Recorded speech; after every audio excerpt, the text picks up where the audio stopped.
Muhammad Yasin lahir pada tanggal 9 Januari 1920 di Bau-Bau, Sulawesi Tenggara. Dia adalah salah satu tokoh penting dalam sejarah kepolisian Indonesia yang dikenal sebagai Bapak Brimob atau Brigade Mobil Indonesia. Muhammad Yasin menyelesaikan pendidikan dasar dan menengahnya di Makassar sebelum melanjutkan ke sekolah polisi di Sukabumi. Pada tahun 1940, ia bergabung dengan Kepolisian Hindia Belanda, Netherlands Indisch Civil Administration atau NICA. Selama masa pendudukan Jepang, Muhammad Yasin aktif dalam gerakan bawah tanah yang mendukung kemerdekaan Indonesia. Setelah proklamasi kemerdekaan Indonesia pada 17 Agustus 1945, Muhammad Yasin memutuskan untuk berpihak kepada pemerintah Indonesia dan ikut serta dalam perjuangan melawan Belanda yang berusaha kembali menguasai Indonesia. Saat 1946, Muhammad Yasin menjabat kepala kepolisian di Karasidenan, Malang. Muhammad Yasin diangkat sebagai Bapak Brimob Kepolisian Republik Indonesia. Brimob berkembang menjadi salah satu unit elit yang tangguh dan memainkan peran krusial dalam menjaga keamanan dalam negeri serta menanggulangi berbagai ancaman baik dari dalam maupun luar negeri. Muhammad Yasin diakui sebagai pahlawan nasional berkat kontribusinya yang besar dalam membentuk dan memperkuat institusi kepolisian Indonesia, khususnya Brimob. Ia meninggal dunia pada tanggal 3 Mei 2012, namun warisannya tetap hidup melalui berbagai inisiatif dan tradisi yang ia bangun dalam kepolisian.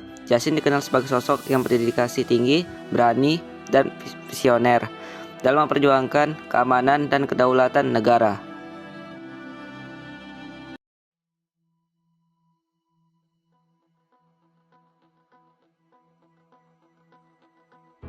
Ayu Tami lahir pada tanggal 21 November 1968 di Bogor, Jawa Barat, Indonesia. Dia dikenal sebagai seorang sastrawan dan penulis perempuan Indonesia yang telah memberikan kontribusi besar dalam dunia sastra Indonesia melalui karya-karyanya yang berani dan inovatif. Ayu pernah bekerja sebagai sekretaris di perusahaan yang memasuk senjata dan bekerja di Hotel Arya Duta sebagai guest public relation. Akhirnya, ia masuk dalam dunia jurnalistik dan bekerja sebagai wartawan Matra dan Forum Keadilan. Ketika menjadi wartawan, ia banyak mendapatkan kesempatan menulis. Selama 1991, ia aktif menulis kolom mingguan sketsa di harian Berita Buana. Ia ikut mendirikan Analisis Jurnalis Independen, AJI, dan ikut membangun komunitas Utan Kayu, sebuah pusat kegiatan seni, pemikiran, dan kebebasan informasi, sebagai kurator. Ia anggota redaktur Jurnal Kalam dan peneliti Institut Studi Arus Informasi.